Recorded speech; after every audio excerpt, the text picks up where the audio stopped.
Mr. Lincoln, how do you feel about education? The old general rule was that educated people did not perform manual labor. They managed to eat their bread, leaving the toil of producing it to the uneducated.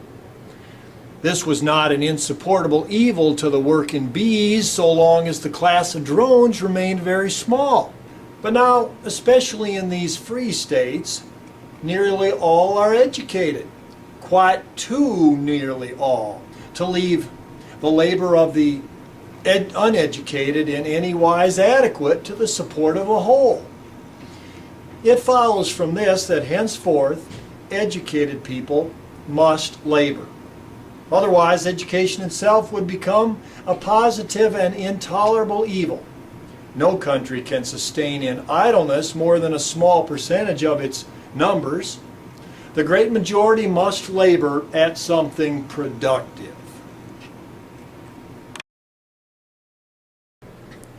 Mr. Lincoln, how do you feel about slavery? Slavery is founded in the selfishness of man's nature, opposition to it in his love of justice. These principles are in eternal antagonism, and when brought into collision so fiercely as slavery extension brings them, shocks and throes and convulsions must ceaselessly follow. Repeal the Missouri Compromise, repeal all compromises, repeal the Declaration of Independence, repeal all past history, you still cannot repeal human nature. It still will be the abundance of man's heart that slavery extension is wrong. And out of the abundance of his heart, his mouth will continue to speak. Mr. Lincoln, tell us about your education. My father, at the death of his father, was but six years of age, and he grew up literally without education. He removed from Kentucky to what is now Spencer County, Indiana, in my 8th year. We reached our new home about the time the state came into the Union. It was a wild region with many bears and other wild animals still in the woods. There I grew up. There were some schools, so-called, but no qualification was ever required of a teacher beyond reading, writing, and ciphering to the rule of 3. If a straggler supposed to understand Latin happened to sojourn in the neighborhood, he was looked upon as a wizard. There was absolutely nothing to excite ambition for education. Of course, when I came of age, I did not know much. Still, somehow I could read, write, and cipher to the rule of 3, but that was all. I have not been to school since. The little advance I now have upon this store of education, I have picked up from time to time under the pressure of necessity.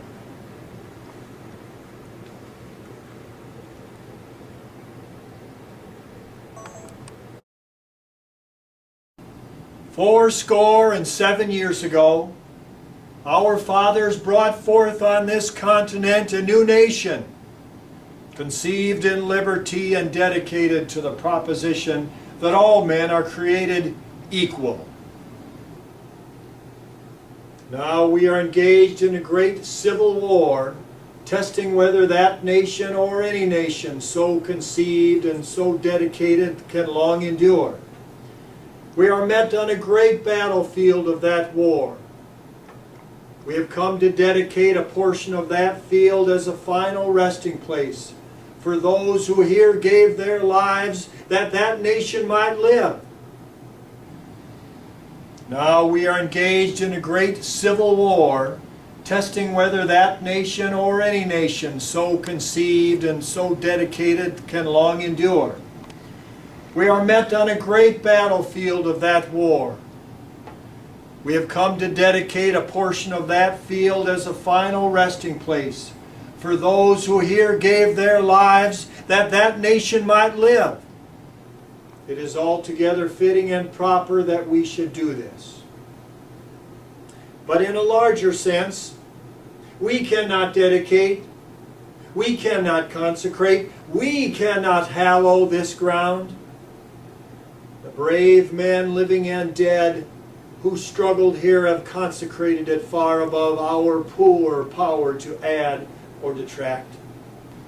The world will little note nor long remember what we say here, but it can never forget what they did here. It is for us, the living, rather to be dedicated to the unfinished work which they who fought here have thus far so nobly advanced. It is rather for us to be here dedicated to the great task remaining before us, that from these honored dead we take increased devotion to that great cause for which they here gave the last full measure of devotion. That we here highly resolve that these dead shall not have died in vain.